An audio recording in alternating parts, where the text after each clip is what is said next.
आज की इस भागदौड़ भरी जिंदगी में आमतौर पर यह देखने को मिलता है कि जो युवा वर्ग है उनमें भी हड्डी रोग की समस्याएं देखने को मिल रही है। बुजुर्गों में तो सामान्यतः ये चीज़ें देखी जाती, हाथ दर्द से लेकर कमर दर्द, पीठ दर्द, या चूंकि ये समस्याएं जो हो गई आम समस्या हो गई, लेकिन युवाओं में भी हड्डी रोग से संबंधित शरीर की यदि बात कहा जाए तो कहीं ना कहीं युवा भी इससे पीड़ित नजर आ रहे हैं। अब इसके पीछे क्या कारण है, उनका भाग दौड़ भरा जीवन है या कि कुछ और वजह है, खान पान को लेकर के भी या अनुवांशिक है, इस तरह की जो चीज़ें सामने आती हैं, इन तमाम चीज़ों की जानकारी देने के लिए आज हमारे साथ मौजूद हैं शहर के प्रसिद्ध हड्डी रोग विशेषज्ञ डॉक्टर दीपक सिन्हा जी। दीपक सिन्हा जी के बारे में हम आपको यह बताना चाहते हैं, चूँकि हड्डी रोग में इन्हें महारत हासिल है। अभी वर्तमान में दीपक सिन्हा जी हाईटेक हॉस्पिटल में अपनी सेवाएं दे रहे हैं और ये भी देखने को मिला कि हड्डी रोग से ग्रसित अनेक जटिल ऑपरेशन जो होते हैं उसे पूरा करने के लिए दीपक सिन्हा जी को छत्तीसगढ़ के अलावा अन्य प्रदेशों से भी आमंत्रित किया जाता है, जिसकी वजह से अपने जो ऑपरेशन से लगातार इसमें सफल होते आए या कहीं कामयाबी हासिल करते आए। तो आइए दीपक जी से हम जानने की कोशिश करते हैं कि आखिर ये बीमारी किन कारणों से होती है। सर, कोइन मीडिया न्यूज़ में आपका स्वागत है। धन्यवाद। सर, मेरा सबसे पहला सवाल एक ये आता है कि सर, क्योंकि अभी ये देखने को मिलता है कि सर जो युवा वर्ग भी हैं तो उनका यही कहना है कि भाई कमर दर्द हो रहा है, पीठ दर्द होता रहता है, चलने फिरने में घुटनों में तकलीफ होती है। तो सर ये चीज़ें तो जो बुजुर्ग होते हैं उनमें देखने को मिलती है, तो सर ये सब चीज़ें अभी वर्तमान में क्यों आ रही सामने? देखिए, अभी के समय में कॉरपोरेट कल्चर चूँकि बढ़ा है, जो लोगों का जो रेसिडेंशियल जो एरिया होता है, मतलब पहले जो लोग रहते थे वो खुले घरों में रहते थे, घर में आंगन होता था, है ना, धूप पड़ती थी। अभी जब से फ्लैट कल्चर आया है तो सन एक्सपोज़र कहीं ना कहीं कम हुआ है। तो बहुत सारे ऐसे युवा मरीज आते हैं मेरे पास जिनको कमर में दर्द है, घुटनों में दर्द है ना, पैरों में दर्द रहता है, शरीर में कहीं भी दर्द रहता है। और मैं विटामिन डी जब उनका टेस्ट कराता हूँ तो बहुत कॉमन आजकल मैं ये देखता हूँ कि विटामिन डी लोगों में कम हो रहा है। उसका एक कारण है सन एक्सपोज़र का कम होना। जो लोग कॉरपोरेट जॉब कर रहे हैं, है ना, वो सुबह घर से निकलते हैं, वो अपने एसी ऑफिस में जाके बैठ जाते हैं, ठीक है, उनको निकलते निकलते शाम हो जाता है। तो सनलाइट का जो एक्सपोज़र है वो कम होने के कारण से, चूँकि विटामिन डी का जो सिंथेसिस है बॉडी के अंदर, उसके लिए सन एक्सपोज़र ज़रूरी होता है। एक मतलब टाइम पीरियड होता है कि इतना टाइम पीरियड का सन एक्सपोज़र रहेगा तो विटामिन डी का सिंथेसिस होता है। तो वो एक कॉमन रीज़न है विटामिन डी का कम होना, जिसके कारण से शरीर में दर्द हो रहा है। दूसरी जो चीज़ है ना, खाने पीने की जो आप बात कर रहे थे अभी, जैसे आपको जो एनरिच्ड फूड है, कैल्शियम एनरिच्ड फूड है, विटामिन डी एनरिच्ड फूड है, ठीक है, जिसमें आपको प्रॉपर जो एक बैलेंस्ड डाइट चाहिए रहता है ना, तो कहीं ना कहीं इस भाग दौड़ भरी ज़िंदगी में, खास करके शहरों में, है ना, वो बैलेंस डाइट लोगों को मिल नहीं रहा है। तो वो भी एक कारण है जिसके कारण से ये शरीर में दर्द, हड्डियों में दर्द, जोड़ों में दर्द, कमर में दर्द, ये सब चीज़ें कॉमन हो गई हैं, ठीक है। इसके अलावा जो एडिक्शन बढ़ रहा है ना, हमारे समाज में, स्पेसिफिकली टोबैको एडिक्शन। तो tobacco is not good for your bones, है ना। हड्डियों में छोटी छोटी खून की नसें रहती हैं जिसमें टोबैको का जो निकोटिन रहता है वो डिपॉजिट होकर कहीं ना कहीं ब्लड का जो सर्कुलेशन है, ब्लड का जो फ्लो है हड्डी में, वो भी कम हो जाता है, जिसके कारण से जोड़ जल्दी घिसने भी लगे हैं। तो ऐसे बहुत सारी कारण हैं जिसके कारण से युवाओं में कमर दर्द और दूसरे जोड़ों के दर्द, ये सब अभी आपको ज़्यादा देखने के लिए मिलते हैं। सर ये भी देखने को मिलता है कि सर एक आयु के बाद अगर कोई यदि अपना घुटना प्रत्यारोपण कराता है तो क्या सर वो कामयाब नहीं रहता, कि आने वाले समय में उसी चीज़ों से जूझना पड़ता है, परेशानियों से, घुटनों से संबंधित? देखिए, ये एक ना मिसकॉन्सेप्ट है ना। मेरे भी बहुत सारे मरीज़ आते हैं जिनको घुटना प्रत्यारोपण की ज़रूरत रहती है। देखिए, घुटना प्रत्यारोपण करते कब है, जब घुटने बहुत ज़्यादा घिस जाते हैं। हड्डियों के बीच में कार्टिलेज करके एक मतलब टिश्यू होता है, तो वो कार्टिलेज समय के साथ में घिसता है। वो एक डीजनरेटिव प्रोसेस है। डीजनरेटिव प्रोसेस बोलने का मतलब ये है कि एक उम्र के साथ जैसे आपके बाल सफ़ेद होने लगते हैं, है ना, तो वैसे ही जोड़ों के जो कार्टिलेज रहते हैं वो भी घिसने लगते हैं। जब कार्टिलेज घिस जाता है तो फिर वो जोड़ों में से दर्द होने लगता है, ठीक है। उसमें भी स्टेजिंग होती है, स्टेज 1, स्टेज 2, स्टेज 3, स्टेज 4। तो जोड़ों का जो प्रत्यारोपण है उसकी आवश्यकता आपको स्टेज 3 और स्टेज 4 में पड़ती है। और अभी जिस तरीके के इम्प्लांट्स अवेलेबल हैं, जिस मटेरियल या जिस मेटल से वो बनाए जाते हैं, उनके रिज़ल्ट्स बहुत अच्छे रहते हैं। और अभी जो हम लोग घुटना प्रत्यारोपण करते हैं उसमें मरीज़ को, आज जैसे मैंने ऑपरेशन किया तो मरीज़ जो है परसों से चलना फिरना उसका शुरू हो जाता है और रिज़ल्ट्स बहुत अच्छे हैं। तो ये मिसकंसेप्शन है कि अगर हम लोग घुटना बदलवा लेंगे या कोई जोड़ बदलवा लेंगे तो फिर और बिस्तर में पड़ जाएंगे, पर ऐसा बिल्कुल नहीं है। अगर आपको घुटना प्रत्यारोपण या किसी दूसरे जोड़ के प्रत्यारोपण की ज़रूरत है तो आप अपने जो भी डॉक्टर्स हैं, जो हड्डी के डॉक्टर जो ये कर रहे हैं, उनसे मिलिए, है ना। अगर आपको कॉन्फिडेंस नहीं आ रहा तो उनके द्वारा जो किए हुए ऑपरेशन उन मरीजों से मिल के आप बात कर सकते हैं तो आपको कॉन्फिडेंस आएगा। मतलब मैं अपने मरीज़ों को जानता हूँ, ऐसे ऐसे मरीज़ हैं जो 60+ एज के हैं, जिनका घुटना प्रत्यारोपण हुआ, 2 दिन में वो चलना फिरना शुरू किए, है ना। कोई मरीज़ मेरे को ये बताता है कि सर मैं तो अभी वैष्णो देवी घूम के आया हूँ, कोई बताता है कि मैं फलाने मंदिर में गया था तो मैं 1000 सीढ़ी चढ़ के आया हूँ। तो they are actually very happy. तो घुटना प्रत्यारोपण अगर आपको ज़रूरत है तो बिल्कुल कराना चाहिए, क्योंकि ये जो सर्जरी है ये आपको एक पेनलेस लाइफ देता है। अगर आपकी उम्र है 50 साल 60 साल, अभी आपकी जो लाइफ एक्सपेक्टेंसी जब 75 साल 80 साल अगर एक्सपेक्ट कर रहे हैं ना, तो वो 15-20 साल आपको दर्द में निकालने की ज़रूरत नहीं है ना। क्योंकि दर्द आपका बना रहेगा तो एक तो आपका चलना फिरना वैसे ही कम हो जाता है, बिस्तर पे मरीज़ ज़्यादा रहता है तो उसके कारण से दूसरे कॉम्प्लिकेशंस होने लगते हैं उनको। तो अगर आपको कोई डॉक्टर बोल रहा है कि आपको जॉइंट रिप्लेसमेंट की ज़रूरत है तो आपको बिल्कुल कराना चाहिए, रिजल्ट्स बहुत अच्छे हैं। और सबसे अच्छी बात है कि आपको बेड रेस्ट की ज़रूरत जनरली आजकल नहीं पड़ती है। आज ऑपरेशन कराइए और 2 दिन में आपका चलना फिरना शुरू हो जाता है।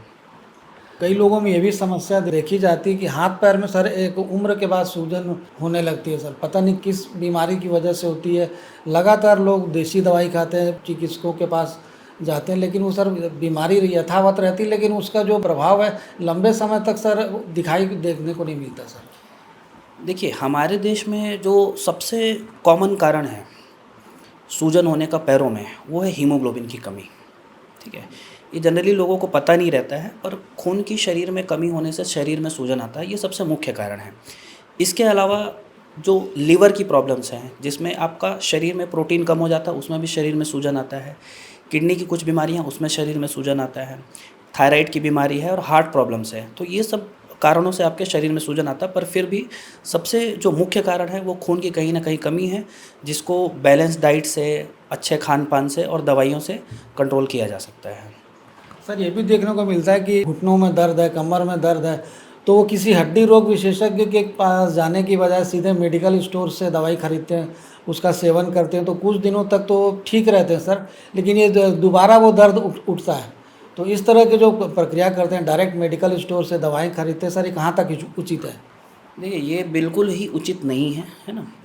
अगर आपको शरीर में कोई भी तकलीफ़ है, कोई बीमारी है, तो आपको अपने डॉक्टर से ही, या जो रेस्पेक्टिव डॉक्टर्स हैं, जैसे जोड़ों का दर्द है तो आपको जो भी आपके जो ऑर्थोपेडिक सर्जन्स हैं, जो हड्डी रोग विशेषज्ञ हैं, उनसे जाके कंसल्ट करना चाहिए। देखिए, उसका सबसे बड़ा रीज़न मैं ये बताता हूँ, आप जब मेडिकल स्टोर में जाते हैं, आप पेन बताते हैं तो मेडिकल स्टोर वाला आपको पेन किलर दे देता है, आप कुछ दिन खाते हैं, ठीक रहते हैं, ठीक है। पर वो कारण का आपका निवारण नहीं हो रहा है। जैसे अभी हम लोग जॉइंट रिप्लेसमेंट की बात कर रहे थे, जैसे मैंने आपको बताया थोड़ी देर पहले कि जोड़ घिसता है, तो ऐसा नहीं कि एकदम से जोड़ घिसा और मतलब बहुत ज़्यादा घिस गया और आपको जॉइंट रिप्लेसमेंट की ज़रूरत पड़ गई ना। ये एक ग्रेजुअल और स्लो प्रोसेस है। शुरुआती अवस्था में आप इसको कंट्रोल कर सकते हैं।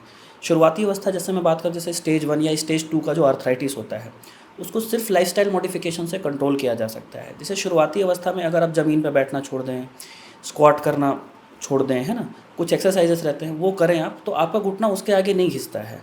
तो आपको अपने डॉक्टर के पास ही जाना चाहिए। मेरे पास जैसे जो मरीज आते हैं जिनका घुटना घिसना शुरू हो रहा है या कोई दूसरे जोड़ में आर्थराइटिस शुरू हो रहा है, तो मैं उनको कुछ कुछ चीज़ें बताता हूँ कि डाइट क्या लेना है ना, कौन कौन सी चीज़ें आपको डेली आपकी एक्टिविटी में नहीं करनी चाहिए और कौन सा एक एक्सरसाइज करना है। तो बहुत सिंपल सी चीज़ें होती हैं जिसको आप अगर फॉलो करते हैं अच्छे से, तो आपका घुटना घिसना बिल्कुल वहाँ पे रुक जाता है। अगर आप स्टेज 1 पे आ रहे हैं, स्टेज 2 पे आ रहे हैं, तो आपका घुटना घिसना वहीं पे रुक जाएगा, वो उसके आगे घिसेगा ही नहीं, है ना। तो ये चीज़ें आपको मेडिकल स्टोर में कोई फार्मासिस्ट नहीं बताएगा, वो आपको सिर्फ दवाई ही देगा। इसलिए आपको डॉक्टर से ही दिखाना चाहिए ताकि आपके कारण का निवारण हो जाए, ना कि सिर्फ आप अपना मतलब पेन को कंट्रोल करने के लिए, जो दूसरे आपके जो भी सिम्टम्स आ रहे हैं उसको कंट्रोल करने के लिए आप सिर्फ मेडिसिन ले लेंगे तो वो कारण का निवारण नहीं हुआ। कि आजकल सभी आयु वर्ग के लोगों में जो एक प्रकार से सर ये आदत बन चुकी है कि सर झुका के घंटों लोग सर अपना मोबाइल देखते रहते हैं, और उनकी सर किसी प्रकार की कोई दिनचर्या नहीं रहती, कोई कार्यशैली नहीं रहती, तो सर इससे गर्दन को किस हद तक नुकसान पहुंच सकता है? देखिए, ये जो एक चीज़ है कि लोग बहुत देर तक मोबाइल चला रहे हैं ना, उसके जो ऑर्थोपेडिक कॉम्प्लिकेशंस हैं दे आर वेरी कॉमन, और ये एक बहुत बड़ा कारण है जो आजकल गर्दन में या अपर बैक में जो लोग दर्द बताते हैं या दर्द लेके आते हैं। तो मैं लोगों को यही बोलूँगा कि आप जो मैकेनिकल पेन है आपके शरीर का, आप उसको कंट्रोल कर सकते हैं, आप उसको अवॉइड कर सकते हैं। अब मैकेनिकल पेन बोलने का मेरा मतलब ये है कि अगर आप ऐसा हेड डाउन करके घंटों तक फ़ोन देख रहे हैं, है ना, या सोफ़े पे आप ऐसा लेट के टीवी देख रहे हैं, ठीक है, तो कहीं ना कहीं आपका पोस्चर लंबे समय के लिए सही नहीं रहता है। अब ये पोस्चर जो लंबे समय के लिए सही नहीं रहता है, तो उसके कारण से क्या होता है, मांसपेशियों में अननेसेसरी खिंचाव या स्पाज़म होता है, और एक टेंडेंसी बन जाती है मांसपेशियों की बार बार स्पाज़म में जाने की। मांसपेशियों में बार बार खिंचाव होता है, तो जिनको एक बार फिर नेक पेन शुरू हो जाता है तो वो ठीक होता है, फिर वापस से वही नेक पेन शुरू हो जाता है। तो ये जो नेक पेन है, अपर बैक पेन है, या स्पाइन के दूसरे प्रॉब्लम है, और early age spondylitis. Early age spondylitis बोलने का मेरा ये मतलब है कि जो रीढ़ की हड्डी है, तो उस हड्डी में कहीं ना कहीं आपको कम उम्र में कमजोरी आना शुरू हो जाता है, ठीक है, जिसके कारण से आपको कंटिन्यूअस एक क्रॉनिक पेन बना रहता है, वेग पेन। ऐसा नहीं रहेगा कि आपको इतना ज़्यादा दर्द हो रहा है कि मरीज रोने बैठ जाएगा या मरीज को नींद नहीं आ रही, पर वो थोड़ा थोड़ा दर्द उसको बना रहता है। और लोग क्या करते हैं, अब चूंकि वो उनका पार्ट ऑफ लाइफ हो जाता है तो उसको अवॉइड भी करते रहते हैं, क्योंकि मैं बताया कि दर्द इतना ज़्यादा एकदम से नहीं होता कि वो अपने काम ना कर पाए, काम उनका चलता रहता, थोड़ा थोड़ा दर्द महसूस होता रहता, लोग अवॉइड करते रहते हैं। बट जो पोस्चर करेक्शन है, जो आपका अगर प्रोलॉन्ग सिटिंग है, आप अगर कहीं पे भी काम कर रहे हैं जहाँ पे आपको लंबे समय के लिए बैठना पड़ता है, या लंबे समय तक आप फ़ोन चला रहे हैं, कोई भी मतलब अगर इनकरेक्ट पोस्चर है, तो डेफिनेटली वो कहीं ना कहीं आपके बॉडी के लिए हार्मफुल है, वो आपकी स्पाइन के लिए हार्मफुल है। जो स्पाइन की जो मसल्स है, जिसको पैरास्पाइनल मसल्स बोलते हैं, वो कहीं ना कहीं वो मांसपेशियों में कमजोरी का एक कारण भी है। तो ये चीज़ें तो बिल्कुल अवॉइड करनी चाहिए। मोबाइल फ़ोन, देखिए मोबाइल फ़ोन आपका एक कैसा है, एक फैसिलिटी टूल है ना, कुछ मतलब सुविधाएं हैं कि आप कभी बात कर सकते हैं, आप गूगल पे कुछ ब्राउज़ करके देख सकते हैं, है ना। अननेसेसरी घंटों तक फ़ोन चलाना ये सही नहीं है, तो इसको लोगों को थोड़ा सा अवॉइड करना चाहिए मेरे हिसाब से। सर, आपने अभी 2 दिन पूर्व हाईटेक हॉस्पिटल में एक युवक का ऑपरेशन किया था, जिसके कूल्हे की हड्डी में सर संक्रमण हो चुका था, और पिछले लगभग 10-11 महीनों से बेड रेस्ट कर रहा था सर। तो सर, उससे क्या प्रॉब्लम हो गई थी सर, और इस तरह की प्रॉब्लम क्यों आती सर, सामने देखने को क्यों मिलती सर? देखिए, हमारे यहाँ छत्तीसगढ़ राज्य है, उड़ीसा राज्य है, ये दो ऐसे राज्य हैं जहाँ पे सिकल सेल एनीमिया, जो कि एक आनुवांशिक बीमारी है खून की, है ना, जिसमें जो ब्लड के सेल्स रहते हैं वो शिकल शेप के हो जाते हैं, हंसियाकार हो जाते हैं। तो ये एक बहुत कॉमन प्रॉब्लम इन दो स्टेट्स में है, छत्तीसगढ़ और उड़ीसा में।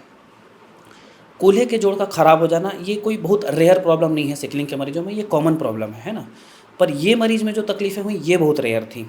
एक 18 साल का बच्चा, जिसके परिवार में कोई हिस्ट्री नहीं रही है पहले सिकलिंग की, इस सिकल सेल एनीमिया की, वो बच्चे को करीब आज से 1 साल पहले थोड़ा सा वीकनेस डेवलप होता है। उसके फादर उसको, मतलब वो अंबिकापुर का रहने वाला, अंबिकापुर मेडिकल कॉलेज में लेके जाते हैं, तो उसको सिकलिंग डायग्नोस होता है कि इसको सिकल सेल एनीमिया है। उस समय कुछ ब्लड ट्रांसफ्यूज़न भी करते हैं उसको।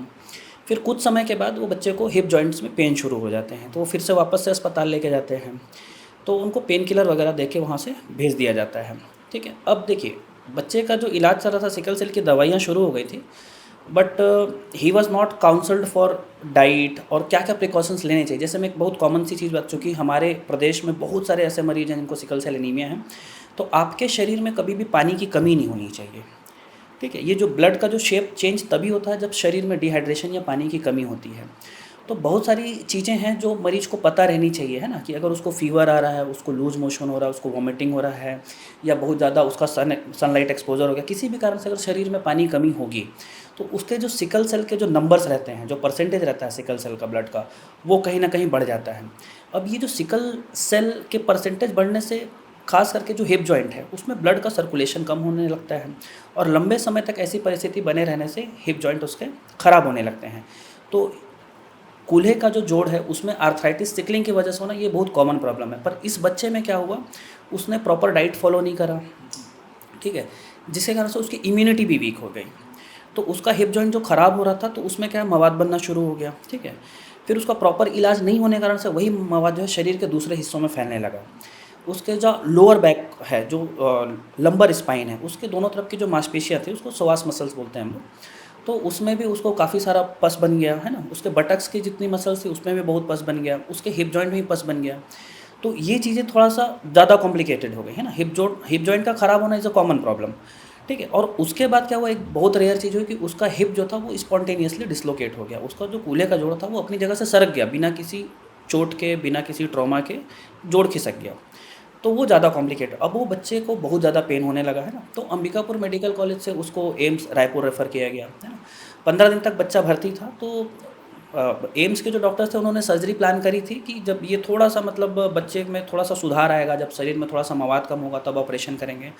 और मैं बहुत डिटेल में एम्स का नहीं जानता, हालांकि मैंने पर्चियाँ देखी वहाँ की, पर उसका कोई सर्जरी हुआ नहीं। 15 दिन तक मरीज वहीं भर्ती था। उसका पेन, चूँकि देखिए कूल्हे का जोड़ खिसका हुआ था और कोई भी जॉइंट जब डिसलोकेटेड रहता है तो उसके कारण से जो दर्द होता है वो बहुत तेज़ दर्द होता है, बहुत सीवियर पेन होता है।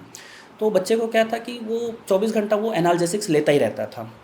फिर उनको वहाँ से आराम नहीं हुआ तो उन लोगों ने छुट्टी करा लिया। फिर वो रायपुर मेडिकल कॉलेज गए, ठीक है, वहाँ पे भी 15-20 दिन वो भर्ती थे। फिर वहाँ से भी छुट्टी करा के वापस अंबिकापुर चले गए। फिर उनको किसी ने बताया कि आप रांची में चले जाइए, रांची में रिम्स मेडिकल कॉलेज है, वहाँ पे चले जाइए। तो वहाँ पे भी वो भर्ती रहे हैं। वो चंडीगढ़ में भी गए हैं और वो हैदराबाद भी गए, और फिर एक जो बड़ा संस्थान है हमारे देश का सीएमसी बेलूर, वो वहाँ पे भी बच्चा भर्ती रहा है। पर कहीं पे भी किसी ने मैं नहीं बता सकता क्यों किसी ने उसका हिप डिसलोकेशन को कम से कम रिड्यूस करना चाहिए था, जो जोड़ खिसका हुआ था उसको कम से कम अपनी जगह बैठा देना था, पर किसी ने ऐसा किया नहीं। तो बच्चा, अब ये करीब 8-10 महीने हो गए इस बात को, है ना। बच्चा छत्तीसगढ़ से शुरू किया और अलग अलग राज्य में अलग अलग बड़े बड़े अस्पतालों में भर्ती रहा, पर किसी ने उसको ऑपरेशन नहीं किया।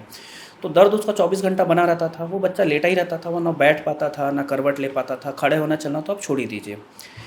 तो वो मरीज़ वापस घर ही जा रहा था, तो उसको ट्रेन में एक पेशेंट मिला जो यहाँ हाईटेक से भी डिस्चार्ज होके जा रहे थे। तो उनकी मैंने सर्जरी की थी, तो वैसे ट्रेन में उनकी बात हुई तो उन्होंने मेरा नंबर दे दिया पेशेंट को कि ये डॉक्टर साहब आप एक बार इनसे बात कर लीजिए।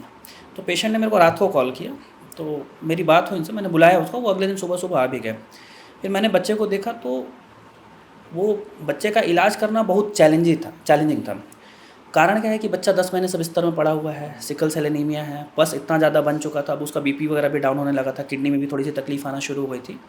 तो मैंने उनको बताया कि ये इलाज करना बहुत आसान नहीं रहेगा, मल्टीपल स्टेजेस में सर्जरीज होंगी, तब शायद ये बच्चा चलने लगे।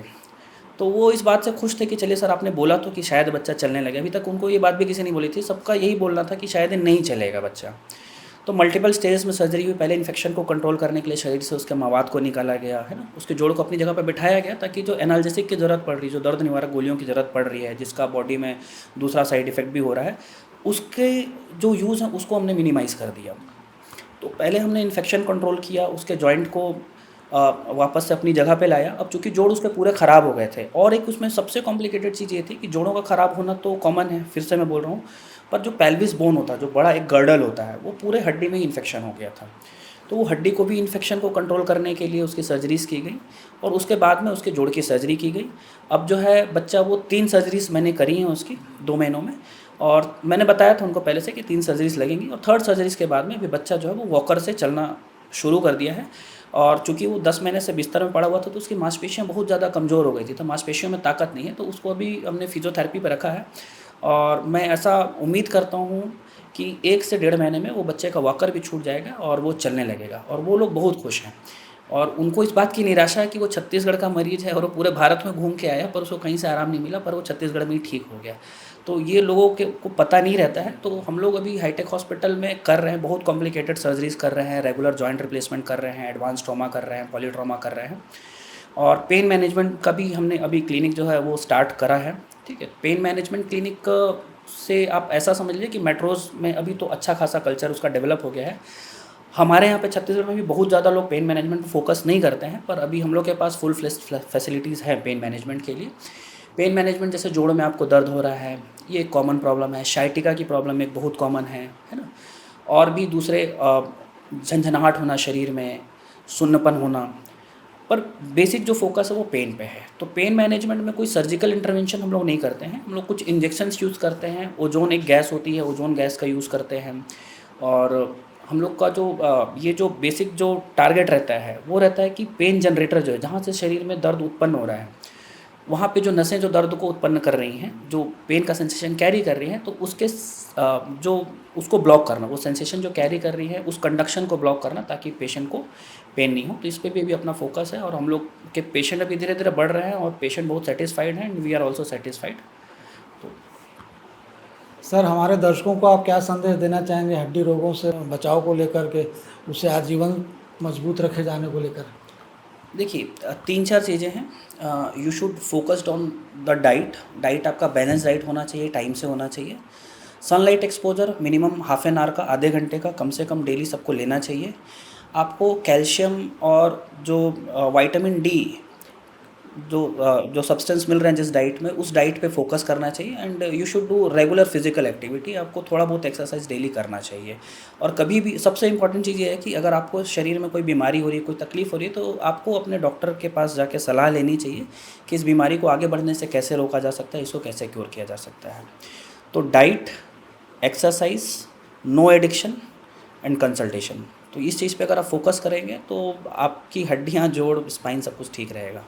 ये थे हमारे साथ हड्डी रोग विशेषज्ञ डॉक्टर दीपक सिन्हा जी, जिन्होंने हमें हड्डी रोग होने के कारणों, उसके बचाव और उपचार को लेकर के जानकारी दी। साथ ही किस तरह से हड्डी रोगों से सुरक्षित रहा जा सकता है, इसके लिए भी बताया। और डॉक्टर साहब का ये कहना है कि चूँकि आप अपनी जो लगातार एक्सरसाइज करते रहिए, पानी का अत्यधिक सेवन करिए, प्रतिदिन सुबह टहलने का एक नियम बनाइए, तो इस तरह छोटी छोटी चीज़ों को अपनाकर लोग अपनी हड्डियों को लंबे वक्त तक सुरक्षित रख सकते हैं। जो भी अगर यदि हड्डी रोग से पीड़ित होता है, तो डॉक्टर साहब का ये भी कहना है कि वो निकट के मेडिकल स्टोर से दवाओं खरीदने की अपेक्षा किसी हड्डी रोग विशेषज्ञ के पास जाकर ही संपर्क करें, क्योंकि उन दवाओं से, मेडिकल स्टोर संचालक द्वारा दी गई दवाओं से कुछ समय तक तो अपने दर्द को कोई भी दबा सकता है, लेकिन आने वाले समय में कोई विकट परिस्थिति उत्पन्न हो, इसके पूर्व ही वरिष्ठ जो चिकित्सक हैं इस रोग से संबंधित, हड्डी रोग से संबंधित, उनके पास जाकर के दिखाए जाने की ज़रूरत है, ताकि आने वाली बीमारियां हड्डी रोग से संबंधित उन पर नियंत्रण किया जा सके।